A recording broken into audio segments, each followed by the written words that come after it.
చేసే పరిష్కారము అనుదిన Bible study కార్యక్రమం ప్రేక్షకులందరికీ యేసుక్రీస్తు వారి మహిమగల నామమున వందనాలు.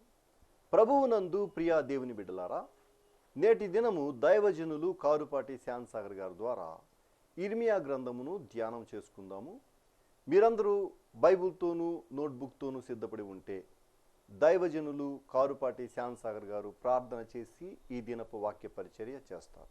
ప్రభువునందు ప్రియా దేవుని బిడ్డలారా, నేటి వాక్య ధ్యానం కొరకు సహకారాన్ని ఇస్తున్న కుటుంబము లింగారావు గూడెం వాస్తవ్యులు కాటి నాగరాజు సునీత గార్ల కుమార్తె కాటి శ్రీదేవి గారి జన్మదినం సందర్భంగా సహోదరులు జ్ఞాని అరవింద, తల్లిదండ్రులు కాటి నాగరాజు సునీత గారు సహకారం ఇస్తున్నారు. ఈ కుటుంబాన్ని ప్రభువు దీవించినట్లు ప్రార్థన చేసుకుందాం. మమ్మలను మిక్కిలిగా ప్రేమిస్తోన్న మా ప్రియ పరలోకపు తండ్రి, మీ పరిశుద్ధ గణనామమునకు వందనాలు, స్తుతులు, స్తోత్రాలు. నేటి వాక్యోపదేశ ప్రసారానికి సహకారం ఇచ్చిన కాటి నాగరాజు సునీత దంపతులకై, వారి కుటుంబ సభ్యులకై కృతజ్ఞతలు. కాటి శ్రీదేవి గారికి మీరు ఇచ్చిన నూతన జన్మ దయా కిరీటం కొరకు కృతజ్ఞతలు. మీ కృపకై మీకు కృతజ్ఞతలు. ఈ బిడ్డను ఆశీర్వదించండి. మాసము అంతము వరకు సహకారులు కావాలని ప్రభు అనుగ్రహించండి. నజరేయుడైన యేసునామమున ప్రార్థిస్తూ ఉన్నాము తండ్రి, ఆమెన్. ప్రభువునందు ప్రియా దేవుని బిడ్డలారా, దయచేసి మీ పరిశుద్ధ బైబిల్ గ్రంథాన్ని తెరవండి. ఇర్మియా గ్రంథము 11వ అధ్యాయం మీ ఎదుట ఉంచుకోండి. ఇర్మియా ద్వారా దేవుడు యూదులకు సెలవిస్తున్నటువంటి వచనాలు. యెహోవా యొద్ద నుండి ఇర్మియాకు ప్రత్యక్షమైన వాక్కు. మీరు ఈ నిబంధన వాక్యాలను వినుడి. యూదా మనుషులతోనూ యెరూషలేము నివాసులతోనూ ఇలాగు మాటలాడి తెలియచేయవలెను. ఇశ్రాయేలు దేవుడైన యెహోవా సెలవిస్తున్నది ఏమనగా, ఈ నిబంధన వాక్యములను విననొల్లని వాడు శాపగ్రస్తుడు అగును. యెహోవా ఇర్మియాతో ఈ విధంగా సెలవిచ్చుచున్నాడు. చూడండి, దేవుడు తన సందేశాన్ని తాను ఏర్పరుచుకున్న ప్రవక్త ద్వారా తన ప్రజలకు అందిస్తున్నాడు. గాడ్స్ అథారిటీ, దేవుని యొక్క అధికారము ఆ ప్రవక్తకు అనుగ్రహించబడుతోంది. ప్రకటించినది దేవుని వాక్కు. దేవుని వాక్యములను విననొల్లని వాడు శాపగ్రస్తుడగును. శాపగ్రస్తుడు అనేటువంటి పదం కండెమ్డ్, నరకాగ్నిపాత్రుడు అని అర్థం. శాపగ్రస్తుడు అనే పదానికి అర్థం నరకాగ్నికి వారసుడు అని అర్థం. దేవుని వాక్యమును విశ్వసింపనివాడు, వెంబడింపనివాడు నరకాగ్నికి పాత్రుడు, అనగా శాపగ్రస్తుడు. భౌతిక జీవితంలో కూడా దేవుని వాక్యమును ధిక్కరించిన దేవుని ప్రజలు జీవితకాలము సమస్యలో, బాధలో, దుఃఖములో, ఒంటరితనములో బ్రతుకుతారు. దేవుని వాక్యమును గైకొన్నవాడు ధన్యుడు, విననొల్లని వాడు శాపగ్రస్తుడు. మొదటి సంకీర్తనలో కీర్తనాకారుడు అన్నాడు, నీటి కాలువల యోరను నాటబడినదై ఆకువాడక తన కాలముందు ఫలమిచ్చు చెట్టు వలె ఉండును. ఎవరట అలా ఉండేది? దివారాత్రము ధర్మశాస్త్రాన్ని ధ్యానించువాడు ధన్యుడు. దివారాత్రము ధర్మశాస్త్రాన్ని ధ్యానించి విధేయత చూపించువాడు పరలోక వారసుడు. ధన్యుడు, బ్లెస్సెడ్ అంటే పరలోక వారసుడు. కర్స్డ్, శాపగ్రస్తుడు అంటే నరకప్రాయుడు, నరకానికి వారసుడు. బేసిక్ ఏమిటంటే faith in the word of God. విషయం ఏమిటంటే వాక్యమునందలి విశ్వాసము. విశ్వాసము గలవాడు దీవించబడతాడు, విశ్వాసము లేనివాడు నశిస్తాడు. ఐగుప్తు దేశములో నుండి, ఆ ఇనుప కొలిమిలో నుండి నేను మీ పితరులను రప్పించిన దినమున నేను ఈ ఆజ్ఞ ఇచ్చి తిని. యూదులకు 900 సంవత్సరాల క్రితం జరిగిన చరిత్ర జ్ఞాపకం చేస్తున్నాడు ఇర్మియా ద్వారా. ఇవాళ భారతదేశానికి స్వాతంత్రం వచ్చి 68 సంవత్సరాలు. ఈ 68 సంవత్సరాలలో మనం జ్ఞాపకం చేసుకుంటున్నప్పుడు గాంధీ గారు అంటే ఎవరో తెలియనటువంటి యువతరం వచ్చారు. వారికి ఆసక్తి లేదు. స్వాతంత్ర దినోత్సవం అంటే చప్పగా జరుగుతోంది. ఇప్పుడు మా చిన్నతనంలో పండగలాగా జరిగేది. మాకు తెలియదు. స్వాతంత్రం వచ్చినప్పుడు 1947 ఆ సంవత్సరాల్లో మా పేరెంట్స్ పుట్టి ఒక 10-15 సంవత్సరాల వయసులో ఉన్నారు. మా గ్రాండ్ పేరెంట్స్కి బ్రిటిషర్స్ యొక్క పరిపాలన బాగా తెలుసు. నేను ఉదాహరణగా చెబుతున్నాను. ఒక 68-70 సంవత్సరాల క్రితం చరిత్రను చెబుతుంటేనే అనాసక్తిగా ఉంది. ఇవాళ ప్లెడ్జ్ చెప్పమంటే 95% ఇండియన్స్కి రాదు. నేషనల్ యాంథమ్ పాడమంటే తప్పు లేకుండా పాడే వ్యక్తులు ఇండియాలో 90% పైగా ఉంటారు. అంటే ఏమిటంటే గమనించాల్సింది, ఎప్పుడో ఐగుప్తు దేశంలో నుండి వెలుపటికి వచ్చిన వారికి ఇచ్చిన ఆజ్ఞను, అంటే క్రీస్తు పూర్వం 1400 సంవత్సరాలప్పుడు ఆజ్ఞను క్రీస్తు పూర్వం 580 ఎప్పుడు చెబుతున్నాడు అంటే 900 సంవత్సరాలకు మాట్లాడుతున్నాడంటే మీరు అర్థం చేసుకోవచ్చు ఎవడు పట్టించుకుంటాడు, ఎవరు పట్టించుకుంటారు అసలు ఆలోచించండి. కానీ God is serious in this. దేవుడు చాలా ఖచ్చితంగా ఉన్నాడు ఈ విషయంలో. నా ప్రజలు మీతో నేను మాట్లాడుతున్నాను, ధర్మశాస్త్రం ఇచ్చాను, ప్రవక్తలను ఇచ్చాను, రాజులను ఇచ్చాను, పరిపాలన ఇచ్చాను, స్వయంగా మందసంలో నేనుండి మీకు జవాబిస్తున్నాను. కాబట్టి వీరు ప్రత్యేకమైన వారు. చెబుతున్నాడు, ఆనాడు మీ పితరులు ఐగుప్తును ఇనుప కొలిమిలోనండి, ఫర్నేస్ అంటారు, ఇనుప కొలిమి రాజబెడతారు. ఇనుము ఉక్కు గట్టిగా ఉంటుంది కదా, దాన్ని వంచటానికి కాలుస్తారు. కాల్చినప్పుడు అది కూడా అగ్నిలాగా కణకణలాడుతూ ఉంటుంది. అప్పుడు ఒక బలమైనటువంటి సమ్మెటతో దాన్ని కొట్టి సాగదీస్తారు. కాబట్టి అది అగ్నితో సమానంగా వచ్చేస్తుంది. అంటే అట్లాంటి శ్రమలలో ఉన్నటువంటి మీ పితరులతో నేను మాట్లాడాను, వారిని బయటికి తీసుకొచ్చిన దినాన నేను వారికి ఆజ్ఞ ఇచ్చాను. ఆ ఆజ్ఞ ఏమిటట, నేడు ఉన్నట్టుగా పాలు తేనెలు ప్రవహించు దేశమును మీ పితరులకిచ్చేదనని వారితో నేను చేసిన ప్రమాణమును నేను నెరవేర్చున్నట్లు మీరు నా వాక్యం విని నేను మీకు ఆజ్ఞాపించు విధులన్నిటిని బట్టి ఈ నిబంధనల వాక్యములు అనుసరించిన ఎడల మీరు నాకు జనులై ఉందురు, నేను మీకు దేవుణ్ణి ఉందును. యెహోవా ఆ ప్రకారం జరుగును గాక నేనంటిని. చూడండి,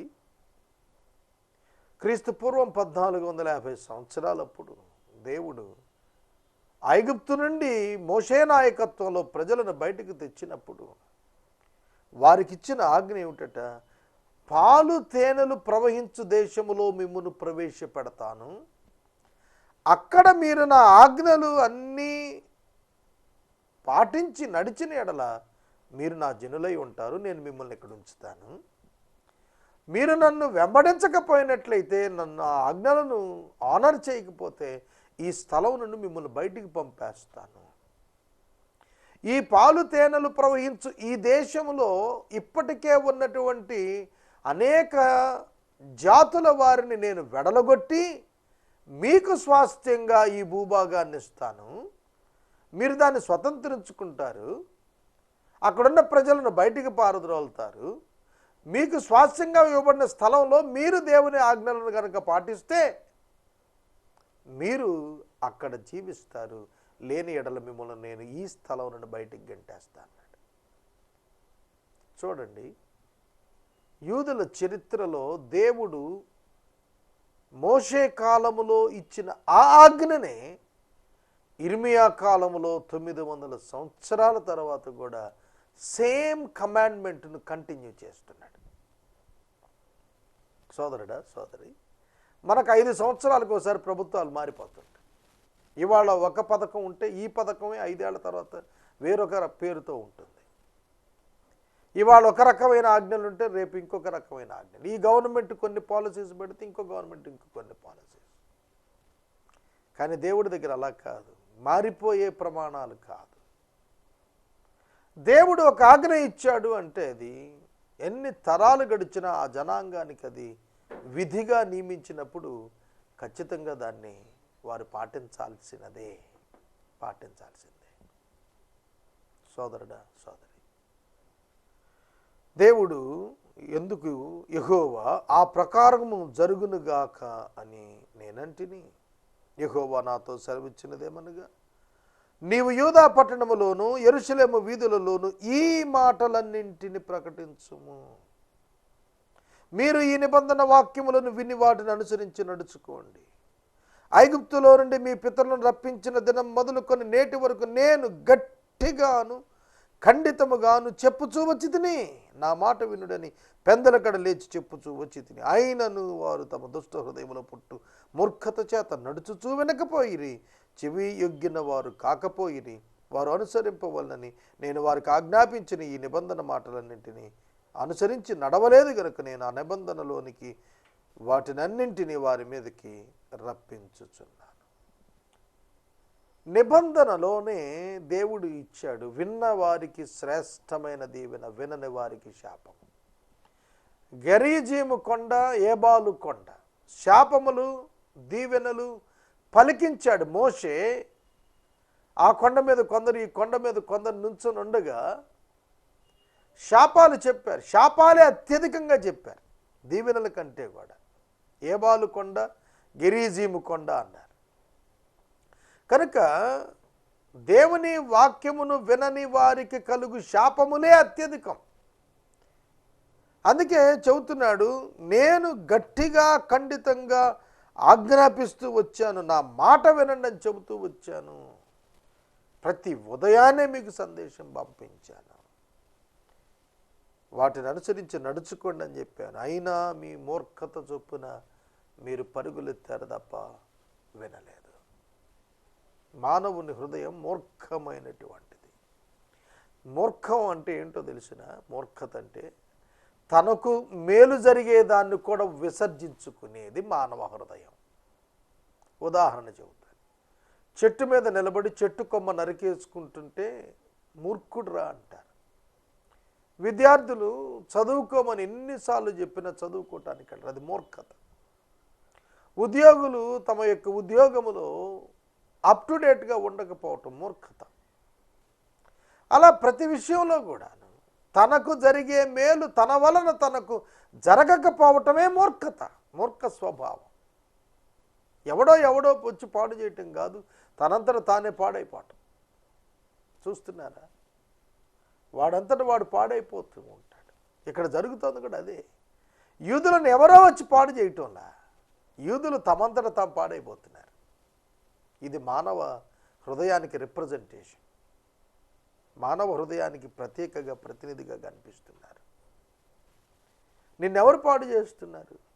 నీవే పాడవుతున్నావు. ఇవాళ మన దేశాన్ని పట్టి పీడిస్తున్నటువంటి దౌర్భాగ్యత మద్యపానం. నేను ఎప్పుడు ఆశిస్తున్నాను, ప్రార్థిస్తున్నాను, మద్యరహిత భారతదేశం కావాలని. ఎంతమంది మద్యం చేత విపరీత ధోరణికి పోయి జీవితాలు పాడు చేసుకుంటున్నారు. లోయర్ క్లాస్ పీపుల్ ఎంతమంది వారి యొక్క చిన్న ఆర్థిక వనరులను మద్యానికి ఇచ్చేస్తున్నారు. ఒక ఆయన 2 దినాల క్రితం నాతో అంటున్నాడు, చాలా గొప్ప వ్యక్తిగా, టాలెంటెడ్గా, స్కిల్డ్ వర్కర్గా, ఒక టాప్ టెక్నికల్ పర్సన్గా ఉన్న ఆయన ఒక ఆర్డినరీ లేబర్గా పనిచేయటానికి వచ్చాడు. ఆయన తన ఆరోగ్యం క్షీణించిపోయింది. 500 తీసుకుని వెళ్తాడు, 50 రూపాయలు ఇంట్లో ఇస్తాడట. 450 రూపాయలు సారా దుకాణంలో ఇచ్చేస్తాడు. ఎవరు పాడు చేస్తున్నారు? ఆయన ఆరోగ్యాన్ని ఆయనే పాడు చేసుకుంటున్నాడు. అది మూర్ఖత అంటే. అలాగే విగ్రహారాధన. ఎవరు చేయమన్నారు నిన్ను విగ్రహారాధన? నువ్వే చేస్తున్నావు. నిన్ను నువ్వు పాడు చేసుకుంటున్నావు. అది యూదులకు చెబుతున్నాడు ఇర్మియా అదే విషయాన్ని. సోదరుడా, సోదరి, దేవుడు సత్యవంతుడైన దేవుడు గట్టిగా ఖండితంగా ఆజ్ఞాపిస్తుంటే హృదయ మూర్ఖత్వం చేత నడుచుకుంటూ వినకుండా పోతున్నారట. వారు అనుభవింపవలనని నేను వారికి ఆజ్ఞాపించిన ఈ నిబంధన మాటలన్నింటినీ అనుసరించి నడవలేదు గనుక ఆ నిబంధనలోని వాటన్నింటిని వారి మీదకి రప్పిస్తున్నాను. కండిషన్స్, టర్మ్స్ అండ్ కండిషన్స్ అంటారు చూశారు, అవి ముందే ఇచ్చాడు దేవుడు. ధర్మశాస్త్రంలో చాలా క్లియర్గా టర్మ్స్ అండ్ కండిషన్స్ ఉన్నాయి. వాటి ప్రకారం నడవలేదు కాబట్టి ఆ అడ్మిటెడ్ టర్మ్స్ చొప్పున శాపాలు వారి మీదకి వస్తున్నాయి. మరియు యెహోవా నాతో ఇలాగ సెలవిచ్చెను, యూదా వారితోనూ యెరూషలేము నివాసులలోనూ కుట్ర జరుగునట్లుగా కనబడుతోంది.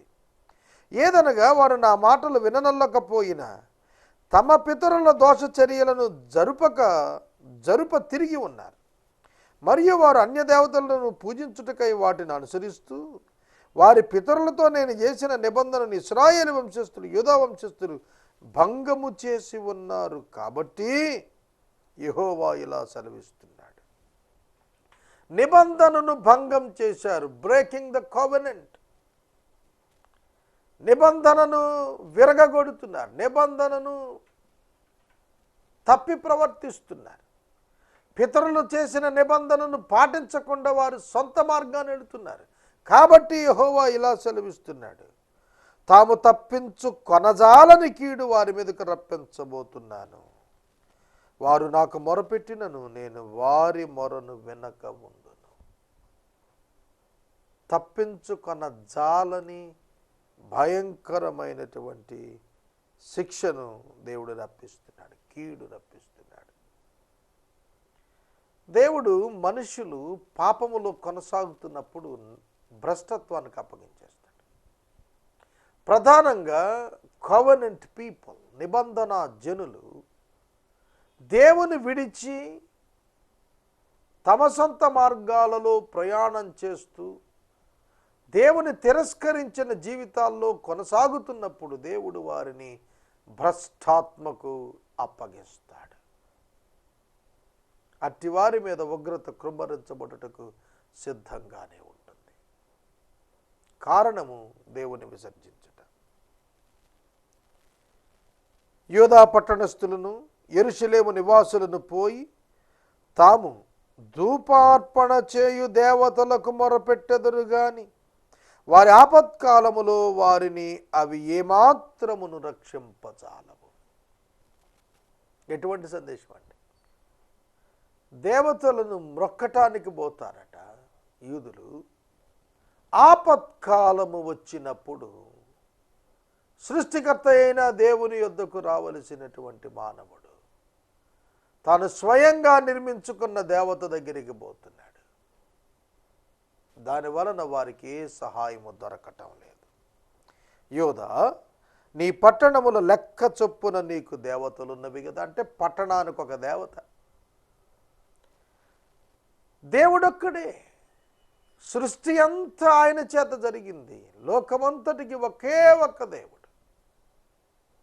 కానీ యూదాకు ఊరుకొక దేవుడు, పట్టణానికి ఒక దేవుడు. ఏ యూదులైతే ఒకే దేవుని యొక్క ప్రతినిధులై భూమి మీద ఉన్నారో వారు ఊరికి ఒక దేవతను ఏర్పాటు చేసుకోవటం ఎంత ప్రమాదకరమైనటువంటి దీనావస్థ. యెరూషలేము నివాసులారా, బయలుదేవతకు ధూపము వేయవలెనని మీ వీధుల లెక్క చొప్పున లజ్జాకరమైన దాని పేరిట బలిపీఠాలు స్థాపించారు.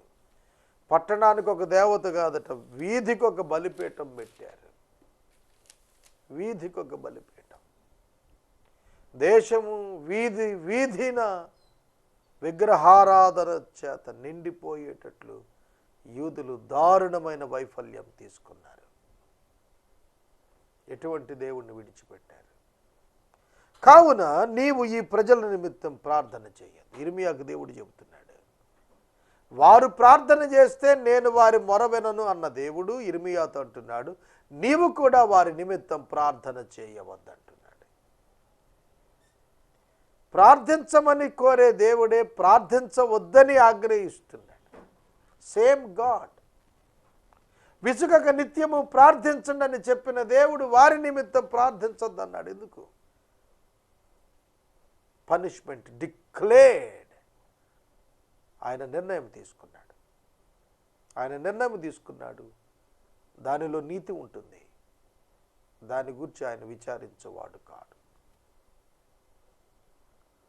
దుర్వ్యాపారము జరిగించిన నా ప్రియురాలికి నా మందిరముతో నిమిత్తమేమి? ఈ ప్రశ్న ప్రతి విశ్వాసి గుండెకు తాకాలి. మందిరానికి వస్తున్నావు కదూ, దేవుని మందిరంతో నీకేం పని? నువ్వు బయట వ్యాపారం కాదు, దుర్వ్యాపారం చేస్తున్నావు. మారు మనసు లేనివాడు మందిరంతో ఏం పని? రక్షణ పొందిన వానికి మందిరములో ఏమి పని? రక్షించబడిన వాడే మందిరంలో ఆరాధన చేయదగును. రక్షింపబడని వానికి మందిరంతో ఏం పని? దేవుని యొక్క వాక్యానికి లోబడిన వాడు దేవుని మందిరానికి రావటం వల్ల ప్రయోజనం ఏమిటి? చాలామంది ఆచార సంబంధమైన భక్తిని ప్రదర్శిస్తూ మందిరానికి వెళితే దీవెన అనుకుంటున్నారు. బోధకులు కూడా చాలామంది మందిరానికి వస్తే దీవెన అని చెబుతున్నారు. దీవెన యేసును వెంబడిస్తే, దేవుని యందు విశ్వాసం ఉంచితే దీవెన, మందిరాలకు వస్తే దీవెన అనే పద్ధతి కరెక్ట్ కాదు. యేసును వెంబడించడానికి మందిరానికి వస్తున్నావా? అది మంచిది. దుర్వ్యాపారంలో ఉండి మందిరానికి వస్తే నీకు ఏమీ ప్రయోజనం లేదు. దాని వలన బ్రతుకంత మోసం, దొంగతనం, దోపిడీ. కానీ మందిరంలోనే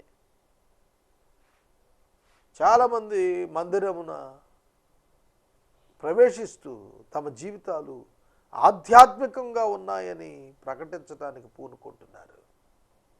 దేవుడు చూస్తున్నాడు. దేవుడు చూస్తున్నాడు. హృదయాంతరంగాలు ఎరిగిన దేవుడు. అలాగైతే మ్రొక్కుబళ్ళ చేతను ప్రతిష్ఠిత మాంసము తినుడి చేతను నీకు రావలసిన కీడు నువ్వు పోగొట్టుకుంటావా? అలాగైతే నీవు ఉచ్చరించదు. అది చక్కని ఫలము గల పచ్చని ఒలీవ చెట్టుని యెహోవా నీకు పేరు పెట్టాడు. గొప్ప తుఫాను ధ్వనితో దాని మీద మంట పెట్టగా దాని కొమ్మలు విరిగిపోతున్నాయి.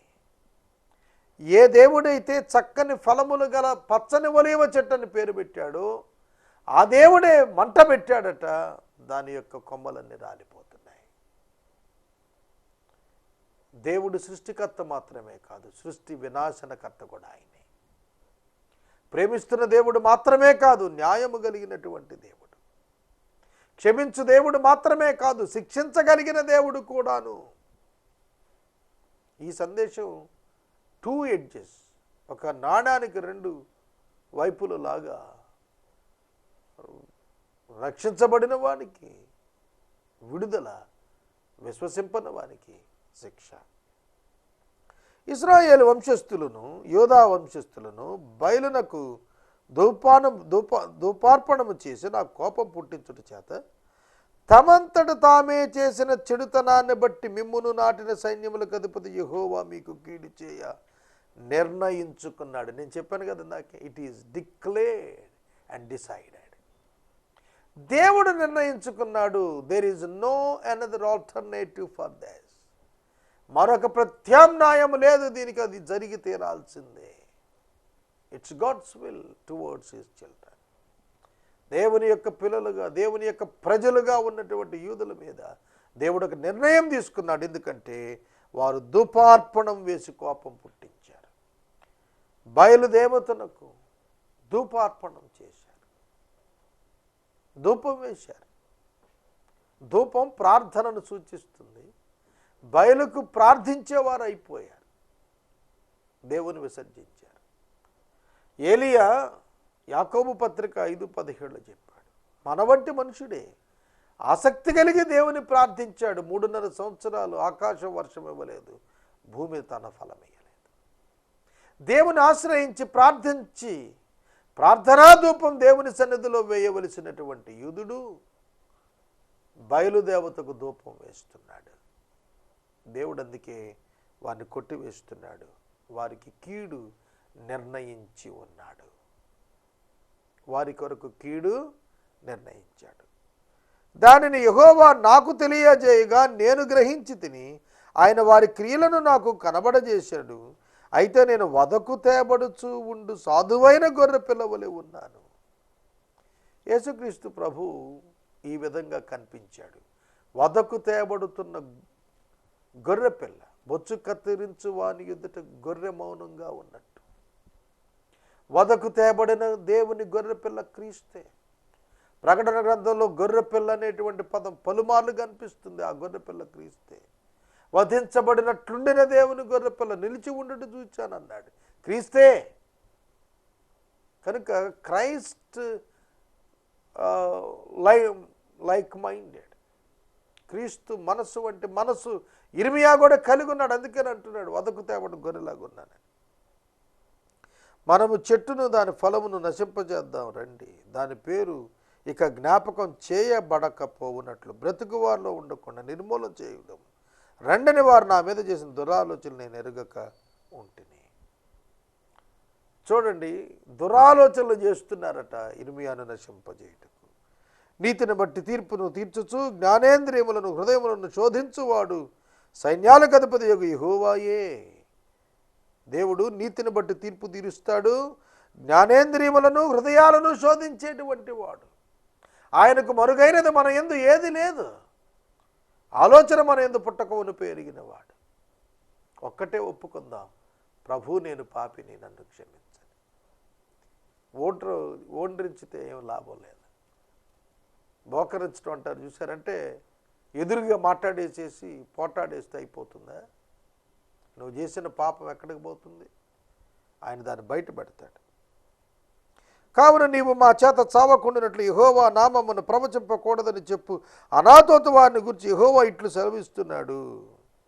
సైన్యాలకు అధిపతి యెహోవా వారిని గురించి సెలవిస్తోంది ఏమిటంటే, నేను వారిని శిక్షించబోతున్నాను. వారి యవ్వనులు ఖడ్గం చేత చంపబడతారు, వారి కుమారులు కుమార్తెలు కరువు చేత చస్తారు, వారికి శేషం ఉండదు.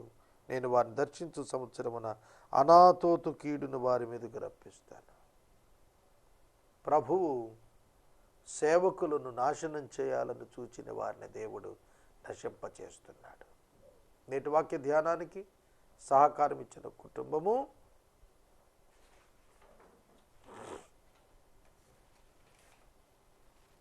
లింగారావుగూడెం వాస్తవ్యులు కాటి శ్రీదేవి గారి జన్మదినం సందర్భంగా తల్లిదండ్రులు కాటి నాగరాజు గారు, సునీత గారు, సోదరులు జ్ఞాని, అరవింద సహకరిస్తున్నారు.